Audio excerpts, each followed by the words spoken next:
It's a lovely day for you. I am Aman and I'm back with a very interesting design. ये एक paddock stand है। ये बहुत unique stand होता है और ये परफॉर्मेंस बाइक्स में ही यूज़ किया जाता है, जैसे मोटो जीपी की बाइक्स हो गई एंड जो 1000 सीसी की बाइक्स हैं उनमें ये ज़्यादातर यूज़ किया हुआ देखा होगा आपने। हमारी कंट्री में जो सेंटर स्टैंड यूज़ होता है वो बाइक में ही लगा रहता है, तो ये एक टाइप का सेंटर स्टैंड ही होता है जो कि बाइक को एक अपराइट एंड स्ट्रेट पोस्चर देता है। सो आप इधर देख सकते हैं मैंने दो व्हील्स भी फिट किए हुए हैं स्टैंड के साथ। सो जनरली जो परफॉर्मेंस बाइक्स रहती हैं जैसे मोटो जीपी, वो बाइक स्पेशली लाइट वेट बनाई जाती हैं और उनकी 300 किलोमीटर पर आवर की स्पीड रहती है, मोर देन दैट। वो अचीव करने के लिए वो उस बाइक को लाइट वेट मटेरियल से बनाते हैं और जितने ज़्यादा एक्स्ट्रा कंपोनेंट्स होते हैं वो रिमूव कर देते हैं। तो उसमें से एक है ये मेन स्टैंड भी रिमूव कर देते हैं। लेकिन जब उसको हमें पार्क करनी है, मतलब जब वो रेस ओवर हो गई है या फिर हम पिट स्टॉप लेते हैं, रिपेयर हो गया या पार्ट रिप्लेस कर रहे हैं, तो वो इमीडिएटली ये पेडॉक स्टैंड को लगा देते हैं उस बाइक में एंड जो भी चेंजेस करने हैं वो कर सकते हैं। सो मोटो जीपी की बाइक्स जब टर्न करती हैं तो वो सिर्फ हैंडल को टर्न नहीं करती, बट फुल राइडर उस बाइक को लीन करता है, मतलब उसको बेंड करता है उस टर्न के डायरेक्शन में। सो बेंडिंग के टाइम वो एंगल 50, मोर देन 55 डिग्रीज का रहता है।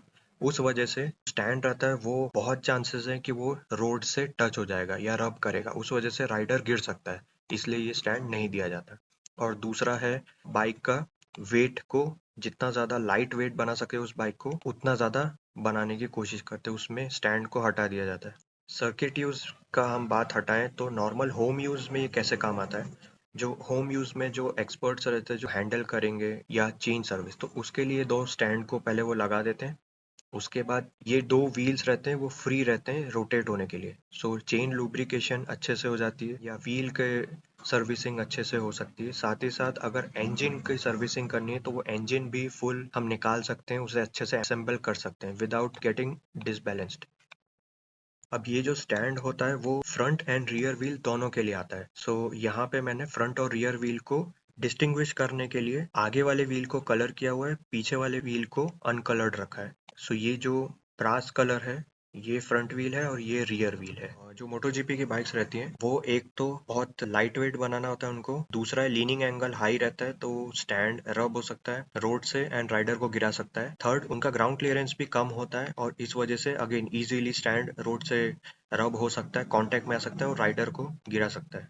अब मैं इसमें आपको दिखाता हूँ कि मैंने क्या क्या क्रिएट किया हुआ है। सो ये फ्रंट व्हील का स्टैंड है, यही हैंडल को यूजर यूज करता है लगाने के लिए। ये जो पार्ट है ये जाके जो बाइक का आगे का रेडिएटर पोर्शन रहता है उसी के जस्ट ऊपर एक बेस रहता है उसमें जाके फिट होगा।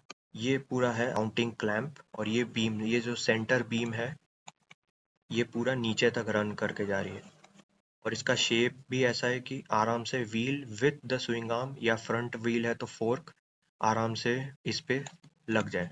ये सब इसको स्ट्रेंथन देने के लिए इस टाइप का डिजाइन यूज किया जाता है। एंड देन ये जो वाई स्लॉट है इस वाई स्लॉट में ही व्हील या स्विंग आर्म का जो लॉक नट रहता है वो इस पे जाके फिट हो जाता है। एंड देन ये जो स्टैंड है इसमें रोलर्स देना बहुत ज़रूरी है क्योंकि वो रोलर्स की ही वजह से ये उसको लगाने और निकालने के टाइम काम आएगा। ऐसे ही सेम रियर व्हील का भी सेम डिजाइन है, बस वो जो वर्टिकल बीम है वो इसमें नहीं होता है क्योंकि पीछे फिक्स रहता है व्हील, वो कहीं भी डायरेक्शन में मूव नहीं करता, इसलिए सिंपली ये हैंडल जो है ये जो पोर्शन है ये हैंडल होता है। इसी हैंडल के हेल्प से ये स्टैंड को डायरेक्टली माउंट किया जा सकता है इस व्हील के ऊपर। इधर भी सेम वाई स्लॉट है जहाँ पे स्विंग आर्म लॉक नट जो रहता है वो इसके ऊपर ऐसे। फ्रंट वाले में डिफरेंस इसलिए क्योंकि आगे का व्हील मूव हो सकता है एंड आगे उस टाइप का माउंटिंग हम यूज नहीं कर सकते जो रियर में यूज करता है। नाउ इसमें स्ट्रेंथनिंग देने के लिए हमने ये रिब बीम्स भी दी हुई है। अब आप इसमें देख सकते हैं कि ये साइड में थोड़ा सा टिल्टेड है अपवर्ड्स, वो इसीलिए क्योंकि जब ये स्टैंड लगा हुआ होगा या हम इसको जब लगाएंगे दोनों ही टाइम हम एक कोई से आर्म से इसे होल्ड करेंगे और वो होल्ड करने के लिए हमें थोड़ा सा रूम देना पड़ेगा। अगर फ्लैट होगा तो हम उसको होल्ड नहीं कर पाएंगे, उसे होल्ड करने के लिए थोड़ा सा एंगल दिया हुआ है। सेम अगर आप देखेंगे तो पीछे भी इसी टाइप का स्ट्रक्चर है।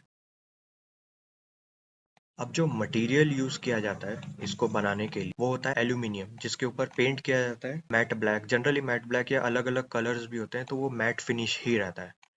सो ये जो व्हील्स रहते हैं ये नायलॉन के बने हुए होते हैं and with ball bearings. So same दोनों में ऐसे ही टाइप के व्हील्स रहते हैं, दोनों में सेम रहते हैं।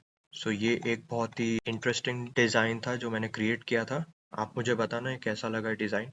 सो in the end, thank you.